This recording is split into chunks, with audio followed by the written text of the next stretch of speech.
I've never met this gentleman, but I'm going to take a controversial figure and talk about him because I've had 3 separate people on his staff now describe him, which is the CEO of Walmart.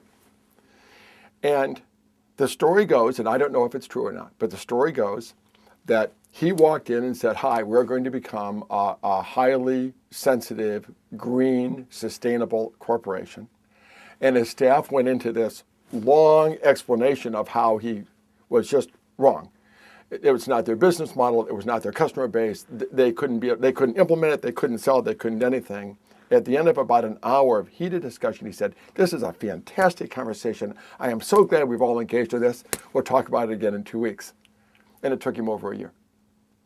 And he moved that organization to a place where, you can argue that whether you like Walmart or not, right? But if you look at a business leader that moved a company into a place where it now begins to make a lot of sense, but there was a vision there was a commitment to a goal, there was clear leadership, right? That's pretty impressive to me. There are many people at Intel that I can highlight equally, but I feel it would be self-serving. But just for someone where we have no business, Walmart is not a big customer of ours. There's there's nothing here. But in that story and having multiple people on his staff tell that story in pretty much the same way, I believe it pretty much happened that way. So the first thing is, you have a business vision.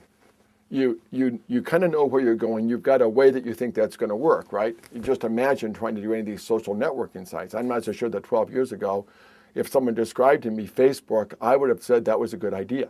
But someone clearly had a leader position there. So the first thing is a business vision that matters. The second of all is you have to be willing to take informed risks, and I don't know if that really means being a visionary, but it certainly means that you have to have a pretty good sense for how to do it, right? What we have found, and leadership is kind of edgy.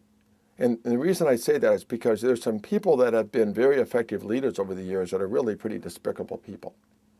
And we always want to talk about leadership in terms of the people that we admire and respect. But unfortunately, there have been some pretty corrupt and evil leaders in the world that have proven to be very, very strong leaders.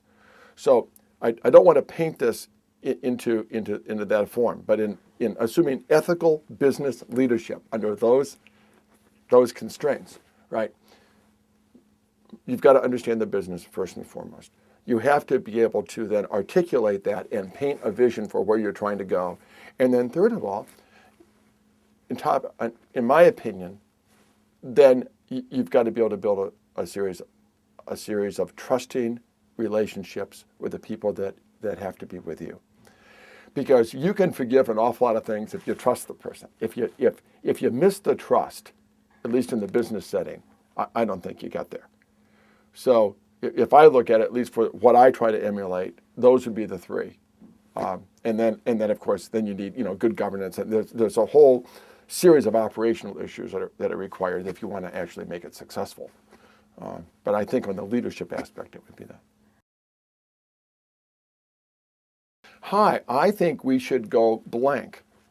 And you think about that for a while, and you play with it with your mind, and maybe you talk to 1 or 2 people about it, and they certainly assure you that you're wrong, and then you go, okay, well, then I'm going to modify a little bit. You come back to them, and when they stop saying vehemently no, then you figure that you must be pretty close. And then you try to go write a group of people to say, hi, I want us to consider this, and then you start doing that process.